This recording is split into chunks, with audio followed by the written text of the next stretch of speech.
Nice हो जाएंगे थोड़ा सा, है ना, क्योंकि जो प्रभु जी पहले आने वाले थे बिकॉज ऑफ सम प्रॉब्लम, तो प्रभु जी ने जो है स्किप कर दिया। प्रभु जी बोले कि sorry for this time, but हमारे सबसे प्रिय प्रभु इस ग्रेस राधिका कन्हैया प्रभु जी ने तुरंत ही बोला yes I am come for the lecture.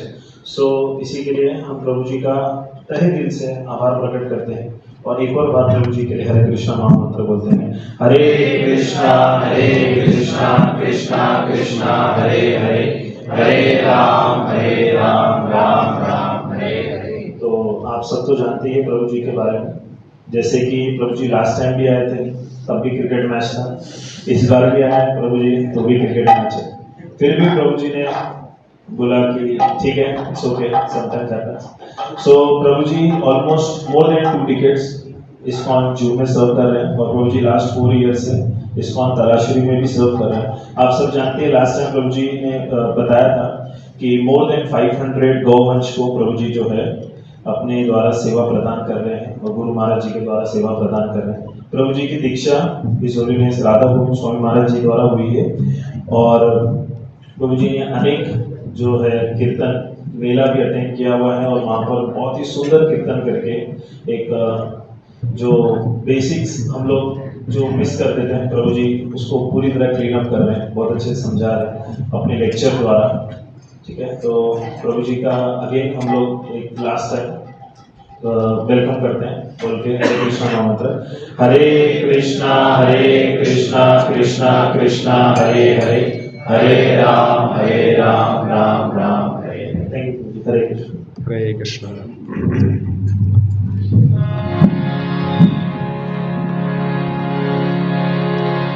ओम ज्ञानतिमिरान्धस्य ज्ञानाञ्जनशलाकया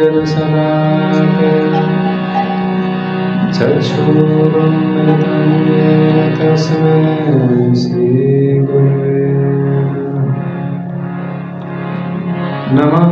विष्णुपदाय कृष्णपृष्ठाय भूतले श्रीमते भक्तिवेदान्त स्वामीति नामिने।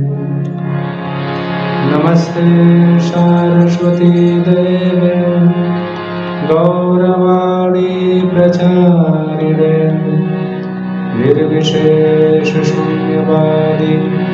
पाश्चात्यदेशतारिणे। जय श्री कृष्ण चैतन्य प्रभु नित्यानंद श्री अद्वैत गदाधर शिवासादि गौर भक्तवृंद। हरे कृष्णा कृष्णा कृष्णा हरे हरे, हरे राम राम राम हरे हरे, कृष्णा कृष्णा हरे राम राम राम हरे हरे, कृष्णा कृष्णा कृष्णा हरे हरे, हरे राम राम राम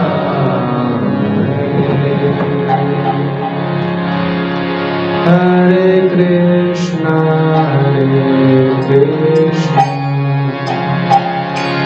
कृष्णा कृष्णा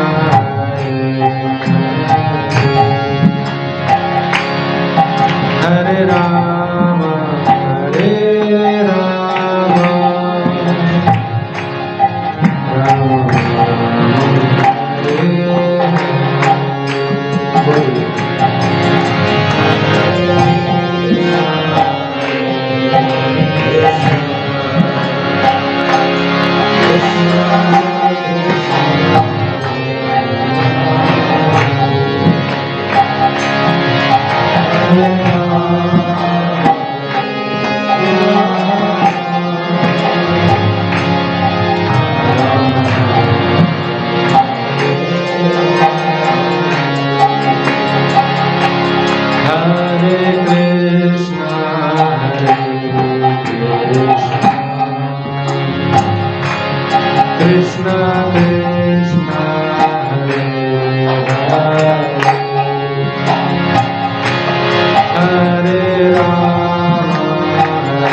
प्रभुपाद परमहंस प्रभुदेव स्तोत्र श्री श्री डिवाइन ग्रेस ऐसी भक्ति वेदांत स्वामी शिल प्रभुपाद की जय विष्णुपाद परमहंस प्रभुदेव स्तोत्र श्री श्रीमद डिवाइन ग्रेस भक्ति सिद्धांत सरस्वती गोस्वामी शिल प्रभुपाद की नामाचार शहदास ठाकुर की अनंत कोटि वैष्णव वृंद की प्रेम से कहो जय श्री कृष्ण चैतन्य प्रभु नित्यानंद श्री अद्वैत गदाधर शिवासादि श्री गौर भक्त वृंद की श्याम कुंड राधा कुंड गिरी गोवर्धन की श्री श्री वृंदावन धाम की सिनोदीप मायापुर धाम की श्री क्षेत्र जगन्नाथपुरी धाम की श्री जगन्नाथ बलदेव सुभद्रा मैया की श्री श्री राधा राजगरी भगवान की श्री श्री राधा राजगरी भगवान की श्री श्री राधा गिरधारी भगवान की श्री श्री जगन्नाथ बलदेव सुभद्रा मैया की श्री श्री निताई गौर सुंदर भगवान की श्री प्रभुपाद की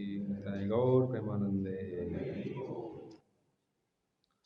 ओम नमो भगवते वासुदेवाय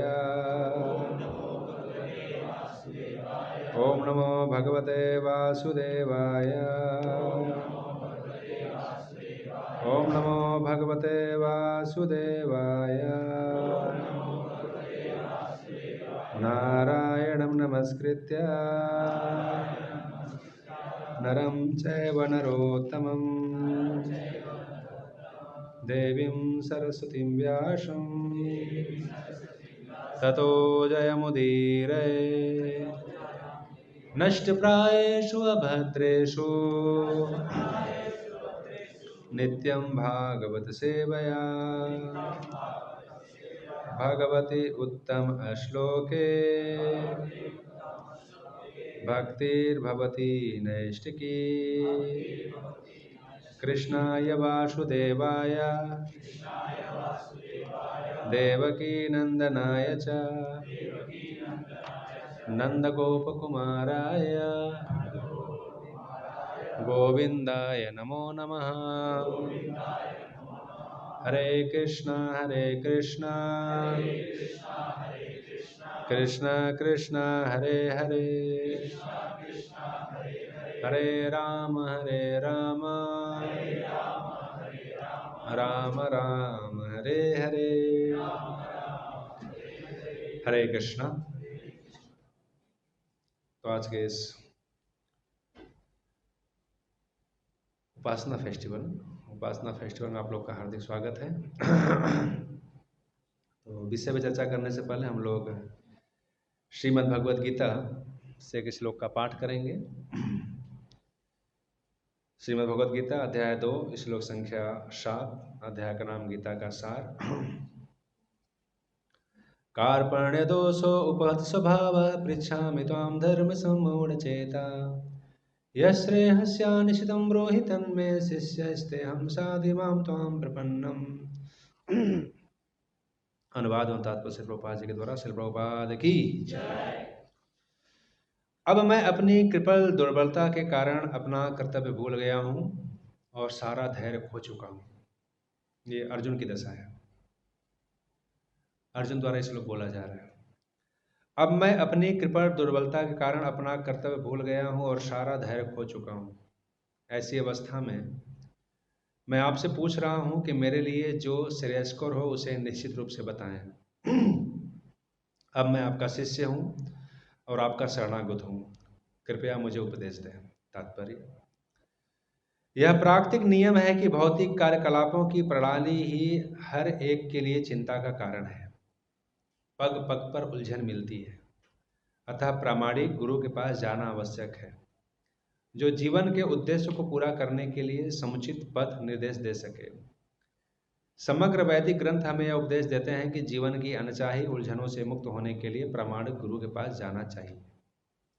ये उलझनें उस दावाग्नि के समान है जो किसी के द्वारा लगाए बिना भभक उठती हैं। इसी प्रकार विश्व की स्थिति ऐसी है कि बिना चाहे जीवन की उलझनें स्वतः उत्पन्न हो जाती हैं। कोई नहीं चाहता कि आग लगे, किंतु फिर भी वह लगती है और हम अत्यधिक व्याकुल हो उठते हैं। अतः वैदिक वाङ्मय उपदेश देता है कि जीवन की उलझनों को समझने तथा उनका समाधान करने के लिए हमें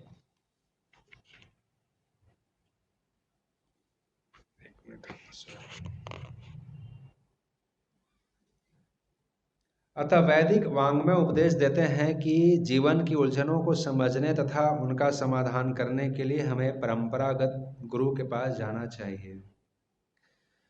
जिस व्यक्ति का प्रामाणिक गुरु होता है वह सब कुछ जानता है, अतः मनुष्य को भौतिक उलझनों में न रहकर गुरु के पास जाना चाहिए। यही श्लोक का तात्पर्य है। आखिर भौतिक उलझनों में कौन सा व्यक्ति पड़ता है? वह जो जीवन की समस्याओं को नहीं समझता। बृहदारण्य उपनिषद में व्याकुल मनुष्य का वर्णन इस प्रकार हुआ है। यो वा एतदक्षरं गार्ग्य विदित्वा सम्मा लोका प्राप्ति स कृपण। कृपण वह है जो मानव जीवन की समस्याओं को हल नहीं करता है और आत्म साक्षात्कार के विज्ञान को समझे बिना कुकर सुकर की भांति इस संसार को त्याग कर चला जाता है। जीव के लिए यह मनुष्य जीवन अत्यंत मूल्यवान निधि है, जिसका उपयोग वह अपने जीवन की समस्याओं को हल करने में कर सकता है। अतः जो इस अवसर का लाभ नहीं उठाता वह कृपण है। ब्राह्मण इसके विपरीत होता है, जो इस शरीर का उपयोग जीवन की समस्त समस्याओं को हल करने में करता है। यह एतदक्षरम गार्गी विदित्वा सम्मा लोक प्राप्ति स ब्राह्मण। देहात बुद्धिवश कृपण या कंजूस लोग अपना सारा समय परिवार, समाज, देश आदि के अत्यधिक प्रेम में गवा देते हैं। मनुष्य प्रायः चर्म रोग के आधार पर अपने पारिवारिक जीवन अर्थात पत्नी, बच्चों तथा परिवारों में आसक्त रहता है। कृपण यह सोचता है कि वह अपने परिवार को मृत्यु से बचा सकता है, अथवा यह सोचता है कि उसका परिवार या समाज उसे मृत्यु से बचा सकता है। ऐसी पारिवारिक आसक्ति निम्न पशुओं में भी पाई जाती है, क्योंकि वे भी बच्चों की देखभाल करते हैं। बुद्धिमान होने के कारण अर्जुन समझ गया था कि पारिवारिक सदस्यों के प्रति उसका अनुराग तथा मृत्यु से उनकी रक्षा करने की उसकी इच्छा ही उसके उलझनों का कारण है। यद्यपि वह समझ रहा था कि युद्ध करने का कर्तव्य उसकी प्रतीक्षा कर रहा था, किंतु कृपण दुर्बलता के कारण वह अपना कर्तव्य नहीं निभा रहा था। अतः वह परम गुरु भगवान से कोई निश्चित हल निकालने का अनुरोध कर रहा है। वह कृष्ण का शिष्यत्व ग्रहण करता है। वह मित्रतापूर्ण बातें बंद करना चाहता है। गुरु तथा शिष्य की बातें गंभीर होती हैं और अब अर्जुन अपने मान्य गुरु के समक्ष गंभीरतापूर्वक बातें करना चाहता है। इसलिए कृष्ण भगवत गीता ज्ञान के आदि गुरु हैं और अर्जुन गीता समझने वाला प्रथम शिष्य है।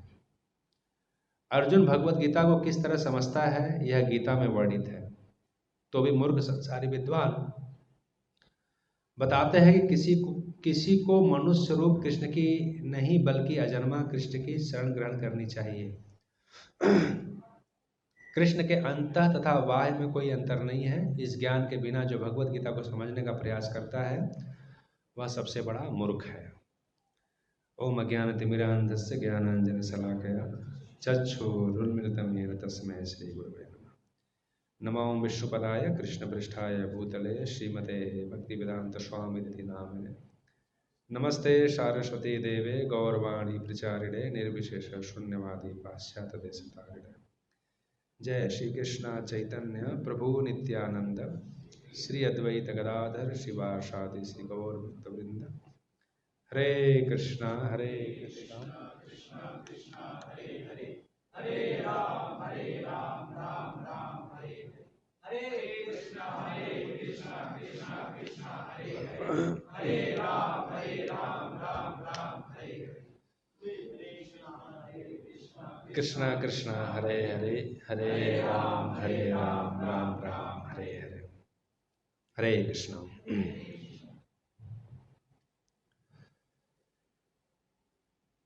तो महात्मा गांधी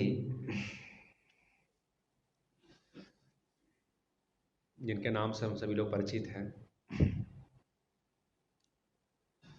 वो बैरिस्टर की पढ़ाई करने के लिए विदेश जाना चाहते थे। उस समय ब्रिटिश शासन था, हम गुलाम थे ब्रिटिशों के। ब्रिटिशों से आज़ादी प्राप्त कराने में महात्मा गांधी का भी बहुत बड़ा योगदान रहा। तो प्रारंभिक समय में जब वो शिक्षा प्राप्त करना चाहते थे, बैरिस्टर की पढ़ाई करना चाहते थे, विदेश जाना चाहते थे, तो उसमें परिवार में बड़ी दुविधा थी। परिवार वाले उनको भेजना नहीं चाहते थे विदेश पढ़ने के लिए। ऐसे इस्कॉन के फाउंडर आचार्य प्रभुपाद जी की जीवनी जब पढ़ेंगे प्रभुपाद लीलामृत, तो वहाँ भी ऐसा वर्णन आता है। तो उनकी माँ पक्ष में थी कि प्रभुपाद जी विदेश पढ़ने के लिए जाएं और बहुत बड़े बिजनेसमैन बने, और उनके पिताजी गौर मोहन डे वो चाहते थे कि अभय चरण क्या बने, राधा रानी के भक्त बने। तो संतों को बुलाया करते थे, प्रसाद खिलाया करते थे, दक्षिणा देते थे, और जब संत लोग बाहर जाते थे तो अभय चरण समझ रहे हैं, प्रभुपाद जी जिन्होंने इस्कॉन मूवमेंट को चालू किया, हिज डिवाइन ग्रेस ऐसी भक्ति वेदांत स्वामी श्रील प्रभुपाद। तो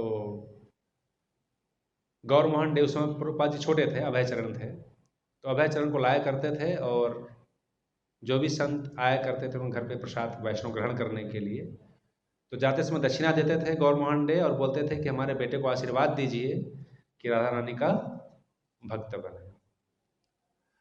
हमारे वैदिक कल्चर में प्रणाम करने की और आशीर्वाद की बड़ी मान्यता है। समय बहुत तेजी से बदल रहा है। इवन भगवान राम के चरित्र में भी आप देखेंगे तो वहाँ पर आता है, तुलसीदास जी लिखते हैं कि प्रातः काल उठिके रघुनाथा, मात पिता गुरु नावहि माथा। भगवान रामचंद्र जी सुबह सुबह उठते थे, उनका पहला काम क्या था, माता पिता और गुरु के चरणों में प्रणाम किया करते थे। क्योंकि जीवन में आशीर्वाद का भी बहुत महत्व होता है। आज के समय में सिर्फ कर्म प्रधान रह गए हम लोग, कर्म करो, दुनिया को मुट्ठी में कर लो। कोई आशीर्वाद देवी देवता ब्राह्मण ऋषि माता पिता किसी के आशीर्वाद की जरूरत नहीं है।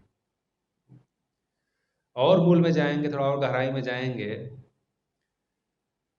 तो पहले जो शादी विवाह होता था, तो शादी विवाह की जो बारात जाती थी, बारात में जो शोभा होते थे वो बड़े बुजुर्ग हुआ करते थे।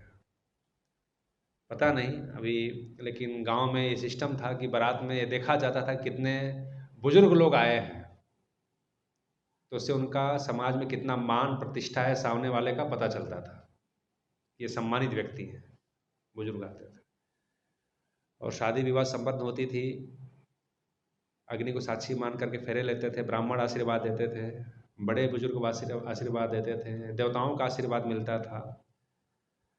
और इसलिए पहले का जो जीवन आप देखेंगे तो जैसा भी हो, अभी तो हम पूरा टेस्ट करते हैं, समय लेते हैं, एक दूसरे को परखते हैं, जमेगा कि नहीं जमेगा, और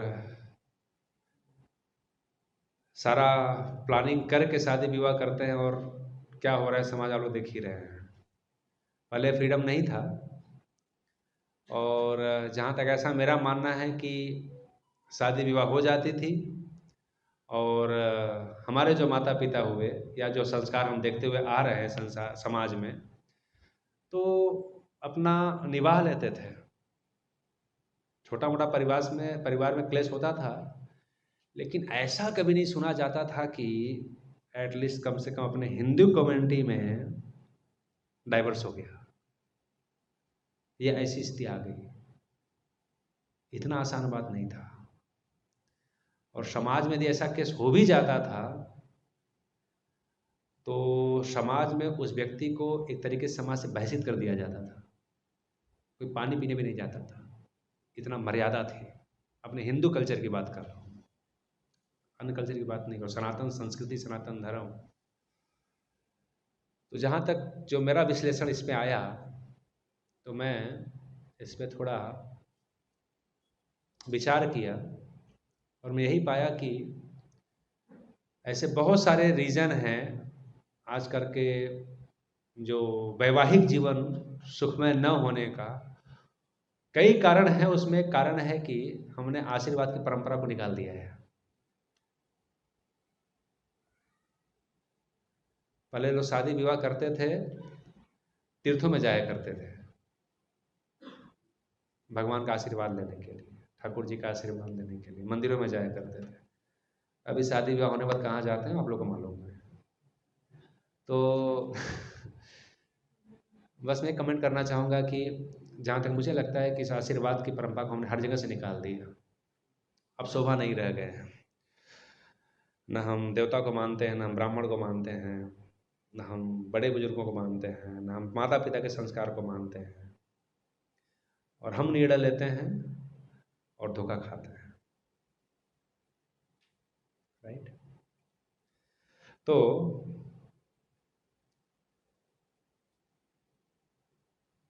महात्मा गांधी जब विदेश जाकर के बैरिस्ट्री पढ़ाई करना चाहते थे तो उस समय बहुत ही घर में असमंजस की स्थिति थी कि लड़का विदेश में जाएगा तो बिगड़ जाएगा, क्योंकि ब्रिटिश कल्चर हमारे भारत में आ चुकी थी। उसके पहले बड़ा नैतिक जीवन था। भारत की संस्कृति, भारत भूमि ते मनुष्य जन्म यार जन्म सार्थक करी कर पर उपकार। ऐसे तो बहुत सारे देश हैं, लेकिन भागवतम में भारत का नाम आया है, चैतन्य चरितमृत में भारत का नाम आया है। बहुत सारे वैदिक डिक्शनरी खोलेंगे, हर जगह भारत भारत का नाम आते रहता है, भारत भारत भारत। क्योंकि भारत में जन्म लेना ये सबके सौभाग्य की बात नहीं है, क्योंकि जो भारत में जन्म लिया है उसके पास पर्याप्त साधन है, पर्याप्त सुविधा है जीवन को सार्थक करने का। अभी हम समस्याओं के विषय में पढ़ रहे थे, अभी तात्पर्य पढ़ा कि जीवन में हम सभी लोग समस्या से जूझ रहे हैं। ऐसा नहीं कि जीवन में पैसा हो जाएगा तो सारी समस्याओं का समाधान हो जाएगा। जीवन में पैसा एक माध्यम हो सकता है, लेकिन पैसे के बल पे सारी समस्याओं का विजय प्राप्त कर लेंगे यह संभव नहीं है। पैसा है लेकिन शरीर में बहुत भयंकर रोग लगा है, खा नहीं सकते। बहुत पैसा है लेकिन सरकार से छुपा के रख नहीं सकते।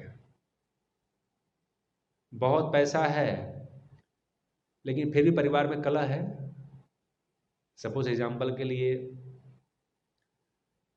अभी अंबानी परिवार के पास कितना पैसे की कमी है, दुनिया के सबसे धनी आदमी है, लेकिन भौतिक रूप से देखा तो उनके परिवार में भी क्लेश है।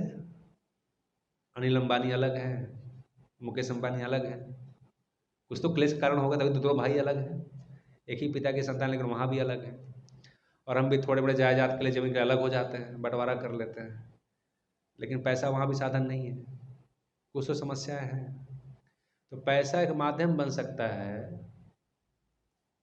लेकिन पैसे के बल पे आप जीवन में शांति प्राप्त कर लेंगे, सुख प्राप्त कर लेंगे, इसी गारंटी नहीं है। तो जीवन का वास्तविक समस्या का समाधान हो सकता है जब हम पूर्ण रूपेण समस्या से मुक्ति यदि प्राप्त करनी है तो इस संसार को छोड़ना पड़ेगा। क्योंकि जब तक ये आप इस संसार में हैं, दुनिया की कोई ऐसी ताकत नहीं है, कोई ऐसा माई कलाल पैदा नहीं हुआ जो ऐसा कह दे कि मेरे जीवन में कोई दुख नहीं है। हो ही नहीं सकता है। इस संसार में हैं तो आपको दुख मिलने वाला है, चाहे वो मानसिक क्लेश मिले, चाहे शारीरिक कष्ट मिले, चाहे देवता लोग कष्ट दें, हाँ, लेकिन कष्ट तो मिलने वाला है। कभी विचार किया हमने भगवान ने डेंगू का मच्छर क्यों बनाया? कभी विचार किया हमने भगवान ने खटमल क्यों बनाया? कभी खा पी आराम सोच सकते नहीं, खटमल काटेगा, मच्छर काटेगा। इतना बड़ा शरीर और आकर के कब डस के चला जाएगा पता भी नहीं चलेगा, सुई लगा के चला जाता है, और सुबह सुबह इतना बड़ा शरीर में खड़े नहीं हो पाते। मलेरिया डेंगू हो जाए तो क्या रीजन है, भगवान ने क्यों बनाया? इतने पर्याप्त साधन हमको भगवान ने दिए हैं कष्टमय जीवन जीने के लिए, क्योंकि भगवान बनाए ही हैं इस संसार को ऐसा कि आप उसे बच नहीं सकते। पदम पदम यद विपदाम हितेशम, यहाँ पद पद पर संकट है, हर कदम पे संकट है, हर कदम पे दुख है। वास्तव में सुख है नहीं, सुख नाम की चीज है नहीं। इस संसार में सुख की तलाश कर रहे हैं। हमारा भी स्थिति ऐसे ही है, आशा में जी रहे ऐसा होगा, ये कर रहे हैं, ये करेंगे, ऐसा करेंगे, वहाँ पहुँच जाएंगे और सुखी हो जाएंगे। वहाँ पहुँचने देखते हैं कि और फिर चार हाथ आगे और समस्याएं खड़ी है। बस जीवन हमारा आशा पे चल रहा है, कोई उस चीज़ को प्राप्त नहीं कर पाया, आज तक कोई प्राप्त नहीं कर पाया। आज तक सब लोग उस आशा में जी रहे हैं, ऐसा होगा, ये कर लूँगा और सुखी हो जाऊँगा। कोई हो नहीं सकता है। खैर, सुख के ऊपर डिफिनेशन बहुत लंबा हो सकता है, सुख दुख की चर्चा। आज हमारा विषय अलग है। मैं विषय वस्तु पे आता हूँ। तो महात्मा गांधी, हाँ, तो जस्ट एक कि यदि हम जीवन की समस्याओं से मुक्त होना चाहते हैं तो हमको अध्यात्म जुड़ना पड़ेगा। हमको समस्या का मूल समझना पड़ेगा कि समस्या का मूल है कि हम इस संसार में फंसे हुए हैं, और जब तक आप इस संसार में रहेंगे तब तक 7 प्रकार के जो कष्ट भगवान ने दिए हैं, जन्म, मृत्यु, वृद्धावस्था और रोग, कोई ऐसा दवा नहीं बन सकता कि आप खा लो बीमार गिरो ही नहीं। बल्कि जितना हम मेडिसिन पे शोध कर रहे हैं, आधुनिक तरीके का नया नया टेक्नोलॉजी ला रहे हैं, उतना भयंकर भयंकर रोग भी निकलते जा रहे हैं। हमने हार्ट अटैक सुना था, अभी साइलेंट हार्ट अटैक आ रहा है, उसमें भी संशोधन हो रहा है। तो आप लड़ नहीं सकते प्रकृति से। आप जितना शोध करेंगे, प्रकृति वो वैसे चोर पुलिस का खेल चलता है ना, तो आप किसी संसाधन के द्वारा, किसी भौतिक प्रयास के द्वारा भगवान का सिस्टम को मात नहीं दे सकते हैं। भगवान को चले नहीं दे सकते आप, कितना भी आप शोध कर लीजिए, कितना भी तरक्की कर लीजिए। तो जितना स्ट्रांग आधुनिक टेक्नोलॉजी आ रहा है, नया नया शोध हो रहे हैं, नए नए मशीनें आ रही हैं, नई नई टेक्नोलॉजी आ रही है, बीमारी को दूर करने के लिए, तो भयंकर भयंकर रोग भी आ रहे हैं। तो वृद्धावस्था, रोग, जन्म, मृत्यु, और 3 प्रकार का जो क्लेश है, आध्यात्मिक, अधिभौतिक, अधिदैविक। देवता लोग कष्ट देते हैं, हमारा मन कष्ट देता है, और दूसरे जीव जंतु भी बहुत सारे हैं जो हमको कष्ट देने के लिए बनाए गए हैं। तो आप इससे बच नहीं सकते, ये तो कष्ट मिलने वाला है। तो इसलिए वास्तविक समाधान जीवन का चाहिए तो आपको इस संसार से निकलना पड़ेगा, और निकलने का साधन क्या है? अध्यात्म। इसलिए अध्यात्म से जुड़ना पड़ेगा। तो भारतवर्ष में पर्याप्त साधन है, पर्याप्त वस्तु है, ऋषि मुनियों का देश है, और यहाँ पर जीवन की पूर्णता प्राप्त कर सकते हैं। बहुत सुखी देश है अमेरिका, आप जाके पैसा कमा सकते हैं, भोग विलास का आनंद ले सकते हैं। बहुत कष्टमय देश है अफगानिस्तान है, साउथ अफ्रीका है, जहाँ पर गरीबी का स्तर बहुत ज़्यादा है। तो अपने अपने कर्म से लोग सुख दुख भोगते हैं, और अपने अपने कर्म की गति के अनुसार लोगों को जन्म मिलता है, कहीं पुण्य कर्म भोगने के लिए, कहीं पाप कर्म भोगने के लिए। लेकिन जो इंडिया में है, जो भारतवर्ष में है, जो भारतवर्ष, भारत भूमि ते मनुष्य जन्म यार, जिन लोगों ने भारत भूमि में जन्म लिया है, वास्तव में उनका सिर्फ एकमात्र काम ही है, जो आज हम आधुनिक तरीके से ट्राई कर रहे हैं, भारत को विश्व गुरु बनाने का। तो विश्व गुरु बनाने का बात नहीं है, भारत गुरु है ही, क्योंकि भारत ही सबको रास्ता दिखा सकता है, क्योंकि भारत के पास अध्यात्म का ज्ञान है। और जितने भी हमारे पास आक्रमण हुए, चाहे मुगल, चाहे अफगान, चाहे ब्रिटिश, सारे आक्रमण हुए 2 कारण से। पहला कारण था हमारी संस्कृति को खत्म कर देना। हमारी सनातन सभ्यता जो है, हमारी सनातन संस्कृति है, मुगलों ने भी वार किया है, अफगानों ने वार किया है, और आज भी, आज के समय में इतना गहरा जड़ है कि आज भी हम इस समस्या से निकले नहीं हैं। सो काल जो हम धर्म परिवर्तन की बात देख रहे हैं, बहुत सारी मूवी भी निकल रही है, कैसा कैसा साजिश रचा जा रहा है कि अपना धर्म हम खत्म कर दें। मैं भी, हम नाम नहीं लेना चाहते हैं। तो अभी इतिहास खुल रहा है धीरे धीरे कि हाँ, कितना कुछ हुआ है भारत के साथ में।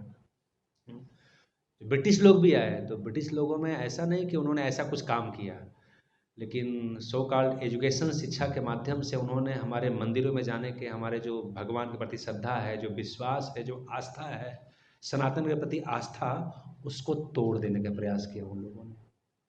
और आज भी साउथ में आप जाएंगे तो सो कॉल्ड, कभी सुनाई पड़ेगा आप लोगों को कि कई सारे ऐसे नेता हैं जो उस रोग से प्रभावित हैं, जो सनातन को गाली देते हैं कि कीड़ा है, ये रोग है, इनको खत्म करना पड़ेगा जड़ से, नहीं तो समाज का विनाश कर देंगे। ये एजुकेशन का प्रभाव रहा। इसलिए जब मिशनरी शिक्षा आई, लॉर्ड मैकुले का आप लेटर पढ़ेंगे, जो आज ओपन सबके लिए हो चुका है, आप जाके पढ़ सकते हैं कि जब ब्रिटिश में लॉर्ड मैक्ले को भेजा गया, जाओ भारत में देखो हम कैसे शासन कर सकते हैं। लॉर्ड मैक्ले और उन्होंने कहा कि उन्होंने भारत का 1 साल घूम कर अध्ययन किया, हम भारतीयों में शासन तब तक नहीं कर सकते जब तक इनकी शिक्षा पद्धति को हम न बदल दें। इनको जब तक शिक्षा पद्धति को नहीं बदलेंगे, जब तक अपने सनातन से नहीं हटेंगे, तब तो गुलाम नहीं बनने वाले हैं। तो इसलिए पूरा शिक्षा पद्धति कन्वर्ट किया गया, बदला गया, ब्राह्मणों खरीदा गया, हमारे वैदिक शास्त्रों का गलत तरीके से अनुवाद किया गया और इंग्लिश डिक्शनरी नाम दिया गया। आज भी ये मैथोलॉजी है, ये सब काल्पनिक कहानियाँ हैं। रामायण, कृष्णा, ये सब कहानियाँ हैं, थोड़ी राम हुए, कृष्ण हुए हैं। और फिर धीरे धीरे जहर पूरा फैलाया गया। लेकिन ये ख़त्म नहीं हो सकता, भारत भूमि है। दूसरा देश रहता तो नक्शे से नाम मिट गया, और इतने आक्रमण भारत ने झेले हैं। लेकिन मिट्टी का प्रभाव ही ऐसा है कि सनातन खत्म नहीं हो सकता है, क्योंकि स्पेशल भारत है। भारत की संस्कृति खत्म नहीं हो सकती। भारत खत्म, वो प्रलय के साथ ही खत्म होगा, क्योंकि इसके बिना जीवन है ही नहीं। रास्ता यही दिखा सकता है, क्योंकि अध्यात्म का ज्ञान, भक्ति का ज्ञान, गीता का ज्ञान, भागवत का ज्ञान, रामायण का ज्ञान, सब ज्ञान भारत में ही है। तो भारत एक विशिष्ट प्रयोजन से भगवान ने बनाया है, भारतवर्ष। मेरा भारत महान कहते हैं ना, तो गर्व महसूस करना चाहिए। हम ऐसे भारतवर्ष में जन्म लिए हैं। प्रभुपाद जी बोलते हैं कि हम भीख मांग रहे सबके पास जा कर के, अमेरिका के पास, रसिया के पास, चाइना के पास। हमारे पास जो है हमने गवा दिया है। हम इतने धनी हैं, क्या नहीं है हमारे पास, क्योंकि हमारे पास शांति का सूत्र है, हमारे पास सुखी होने का सूत्र है। खैर, तो महात्मा गांधी उसी विचारधारा से प्रभावित थे। पुराने ज़माने घर था, तो लोग बोले कि ये जब विदेश पढ़ने के लिए जाएगा तो प्रभावित हो जाएगा वहाँ के कल्चर से, पाप में वृत्ति लग जाएगी, अवैध संबंध करेगा, ड्रग्स लेगा, नशा करेगा। जो ब्रिटिश लोगों का जीवन था, जो यहाँ पर उन्होंने चालू कर दिया, तो लोगों ने देखा कि सब तो बहुत अत्याचारी लोग हैं, और हमारा बेटा जाएगा विदेश पढ़ने के लिए तो यही सब करेगा। फिर तो बहुत समय तक संघर्ष चला, लेकिन अंतोगत्वा महात्मा गांधी का महत्वाकांक्षा बहुत बड़ा था। बोले कि मैं पढ़ने जाऊँगा, और मैं वचन देता हूँ कि मेरे अंदर कोई ऐसी गंदी आदत नहीं आएगी, मैं कोई भी चीज़ स्वीकार नहीं करूँगा वहाँ का। और गए महात्मा गांधी, लंदन में पढ़ाई की, बैरिस्टर का पढ़ाई करने के बाद प्रैक्टिस भी किया उन्होंने, और प्रैक्टिस करने के बाद आए, और आकर के वो महात्मा गांधी कहलाए। और बड़ा, हम राजनीतिक मुद्दे पे नहीं जाएंगे, लेकिन महात्मा गांधी का जो जीवन था बड़ा चरित्र से भरा हुआ, चरित्रवान जीवन था। आक्षेप नहीं लगे चरित्र के ऊपर उनके। उन्होंने बहुत बड़ा काम किया, बहुत बड़ा आध्यात्मिक शक्ति था उनके पास में, और जा करके उस अवस्था में पढ़ाई करके आए, क्योंकि उनके पास जो शक्ति था, बल था, क्या था, क्योंकि वो जब 5 वर्ष की अवस्था में थे, तो 5 वर्ष की अवस्था में वो रामलीला से बड़े प्रभावित थे। भगवान राम का आदर्श, भगवान राम का चरित्र उनको बहुत अच्छा लगता था। और उनका जो फेवरेट भजन था, कौन सा भजन था? रघुपति राघव राजा राम, पतित पावन सीताराम। इसका भजन किया करते थे। जब राजनीतिक मुद्दा आया भारत में, जब स्थिति तो उल्टा सीधा हुई, तो उन्होंने फिर थोड़ा सा उसमें संशोधन कर दिया, ऐड कर दिया अपनी तरफ से। जो मूल भजन है वही है, रघुपति राघव राजा राम, पतित पावन सीताराम, सीताराम जय सीताराम, सीताराम जय सीताराम। लेकिन महात्मा गांधी उसमें ऐड कर दिया, ईश्वर अल्लाह तेरे नाम, सबको सन्मति दे भगवान। क्योंकि उसमें हिंदू मुस्लिम लड़ना शुरू कर दिए, भाई हिंदू मुस्लिम छोड़ो, हे भगवान राम सबको सन्मति दो, सबको बुद्धि दो। लड़ जाएंगे तो फिर ब्रिटिश लोग कामयाब हो जाते हैं ना। बहुत सारा राजनीतिक उथल पुथल की वजह से ईश्वर अल्लाह तेरे नाम, ईश्वर भी वही है, अल्लाह भी वही है, राम भी वही है, कृष्ण भी वही है, उसके लिए लेकर लड़ो मत, हे भगवान इनको ऐसी बुद्धि दो। महात्मा गांधी ने बात कहा। तो ये भूमिका बताने का मतलब ये था कि महात्मा गांधी ने आदर्श किसको बनाया? भगवान श्री रामचंद्र जी को आदर्श बनाया, भगवान श्री रामचंद्र जी को आदर्श बनाया। तो जीवन में बहुत महत्वपूर्ण है कि आप आदर्श किसको बनाते हैं जीवन का। आज भी लोग राम राज्य की बात करते हैं, लेकिन भगवान राम का आदर्श लोगों को नहीं चाहिए। राम राज्य में क्या था? राम राज्य में भूखमरी नहीं थी, राम राज्य में कोई बूढ़ा नहीं होता था, राम राज्य में किसी को दुख नहीं था, राम राज्य में किसी को पैसा धन की कमी नहीं थी। वो वाला पार्ट लोगों को चाहिए कि ऐसा राम राज में सुखाली आ जाए, ऐसा सुख भरा जीवन हमारा हो जाए।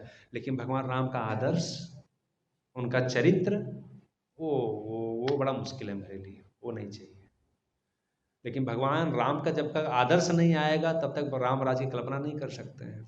राम राज्य भगवान राम की वजह से, भगवान राम का आदर्श है ये। तो महात्मा गांधी ने भगवान राम का आदर्श का चरित्र का गुणगान सुना, पढ़ा, मनन किया और जीवन पूरा चरित्रवान बना रहा। उनके आदर्श इतने प्रभावित हुए कि जिद करके गए, लंदन बढ़ करके आए और चरित्र वैसे ही बना रहा उनका चरित्र। तो आदर्श जीवन में हम आदर्श किसको बनाते हैं, अपना हीरो किसको बनाते हैं, किसको हम मानते हैं, ये बहुत मायने रखता है। क्योंकि जिस व्यक्ति से हम बहुत प्रभावित होते हैं उसके ही संस्कार, उसके ही आदर्श हम जीवन उतारने का प्रयास करते हैं। हाँ। आजकल की तरह नहीं, आजकल के आदर्श हम किसको बनाते हैं, so called Bollywood star, Hollywood star, cricketers, उनका जैसा दाढ़ी ऐसा हमारा दाढ़ी, उनका जैसा पहनावा ऐसा हमारा पहनावा, उनका जैसा बाल वैसा हमारा बाल, उनका जैसा आदर्श ऐसा हमारा आदर्श। हाँ, मैं पहले जाया करता था, चारकोप में प्रोग्राम हुआ करता था एक हफ्ते का, तो जुहू से चारकोप, वो रास्ते में चारकोप के बगल में कॉल सेंटर सब आते हैं, लाइन से सारे कॉल सेंटर आएंगे। शाम को गाड़ी गुजरती थी हम लोगों की, जाते थे गाड़ी लेकर, सारे यंगस्टर बैठ करके, क्योंकि आदर्श उनको ऐसा मिल रहा है। फ्रस्ट्रेशन भूलना है, इतना टेंशन का लाइफ है, तो टेंशन भूलने के लिए, फ्रस्ट्रेशन भूलने के लिए, इंजॉय करने के लिए बस फूक रहे हैं या ले रहे हैं। कितना विकृत समाज होते जा रहा है। वो जब से अभी गांव में चलेगा बता सकता मैं, गांव में दारू चल, देसी दारू था, गांव वाले थे गरीब वरीब थे, पी पी कहीं गिर जाते थे, चलता था। लेकिन जब बियर बार का कल्चर आया, अभी उसको हम यंगस्टर जो हैं उसको बड़ा वो समझते हैं कि हाँ ये हमारे लिए बना है। आप जाके देखिए, शाम को कहीं भी जाइए, मीरा रोड जाइए, भांडर जाइए, कहीं बियर बार का दुकान देखिए, सब हाई फाई पर्सनालिटी, अच्छा पर्सनालिटी वाले सब लेकर के, उनको मालूम है बुरा है। हाँ, वो जैसा स्प्राइट है, पेप्सी है, बिस्लेरी का बाटल है, वैसा लेके नहीं पीते हैं वो लोग। वो लेते हैं तो पेपर में लपेट के मिलता है, फिर देखते हैं लेते समय इधर कोई देखते नहीं, फिर लेकर छुपा के वो बैग में डालना पड़ता है। उनको मालूम है कि बुरा काम है, हम अच्छा काम नहीं कर रहे हैं, दिल है कि मानता नहीं, क्या करें। संस्कार नहीं रह गया ना, क्योंकि आदर्श बन गए सो कॉल्ड, जो हम मूवी में देख रहे हैं, जो हम वेब सीरीज में देख रहे हैं, वो टेबल बैठते हैं, फिर ग्लास आता है, फिर ग्लास में डालते हैं, फिर डबल में डालते हैं, फिर टकराते हैं, पीते हैं, तो हमारा फैशन हमारा ऑफिस में बन गया है। हम लोग वही देख रहे हैं, आदर्श हमारा बन रहा है, क्योंकि हम वैसे सीख रहे हैं, वैसे ही हमारा भी चल रहा है कल्चर, हमने आदर्श ऐसा बना लिया। तो बहुत ज़रूरी है जीवन में आदर्श कैसा बनाते हैं। तो आज वैसे ही एक आदर्श चरित्र जो महाभारत के हीरो हैं, कौन, अर्जुन। तो अर्जुन के जीवन से हम लोग क्या कुछ सीख सकते हैं, थोड़ा बहुत उसके ऊपर चर्चा करने वाले हैं। तो हमको आदर्श जीवन में जैसा बनाएंगे वैसा हमारा जीवन का विकास होने वाला है, ऐसा प्रगति होने वाला है, और वैसा ही हम जीवन में सुख दुख की अनुभूति करने वाले हैं। तो ऐसे ही एक आदर्श चरित्रवान हीरो जो महाभारत के सुप्रीम हीरो हैं, अर्जुन। तो अर्जुन के जीवन से हम क्या सीख सकते हैं, क्या प्रेरणा ले सकते हैं, थोड़ा हम उनके ऊपर चर्चा करेंगे। तो पहला तो हम देख सकते हैं कि अर्जुन जैसा सामर्थ्यशाली व्यक्ति जो भौतिक रूप से और आध्यात्मिक रूप से बहुत संपन्न है, बहुत संपन्न व्यक्ति हैं अर्जुन। भौतिक रूप से उनके पास अथाह बल है, बल में उनके सामने कोई रुक नहीं सकता है। गांडीवधारी धनुष, जब धनुष लेकर खड़े हो जाएं तो कोई उनको पराजित नहीं कर सकता है। और सौंदर्य, बड़े सौंदर्यवान भी हैं।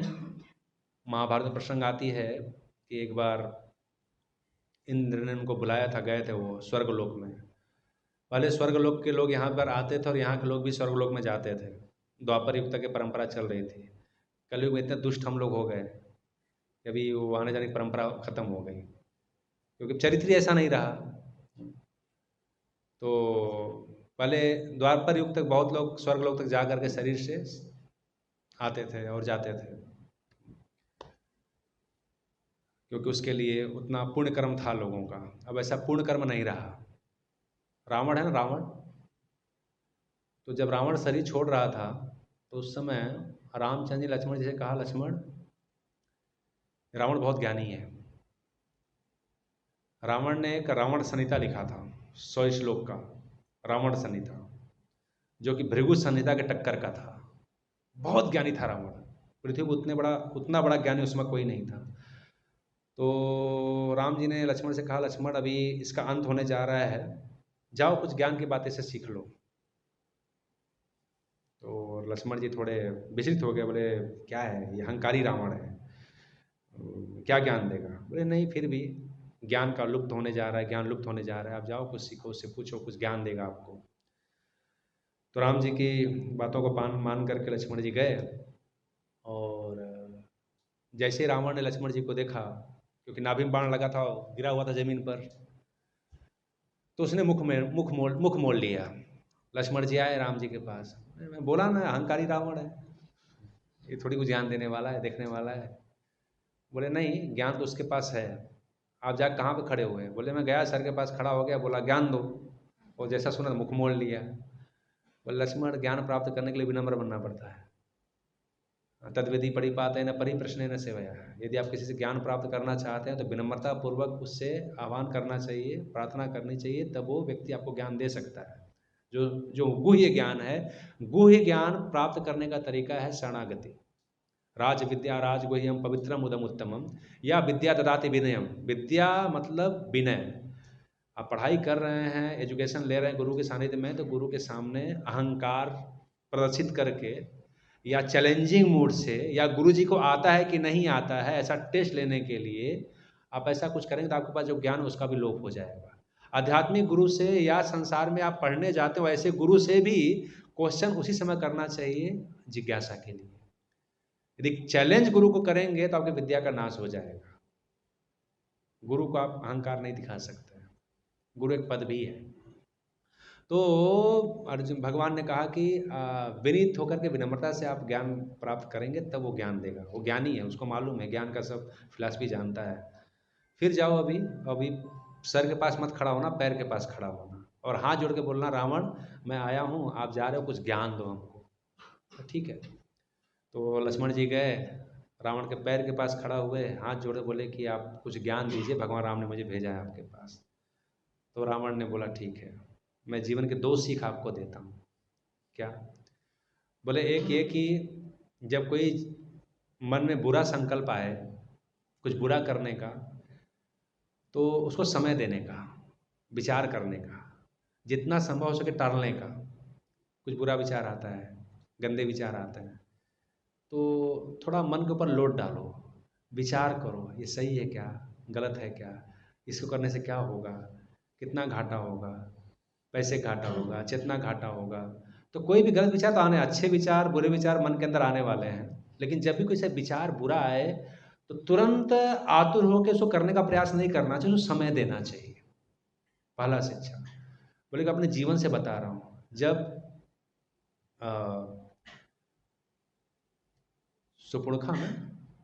सुपुणखा के नाक काटा था रामचंद्र जी ने।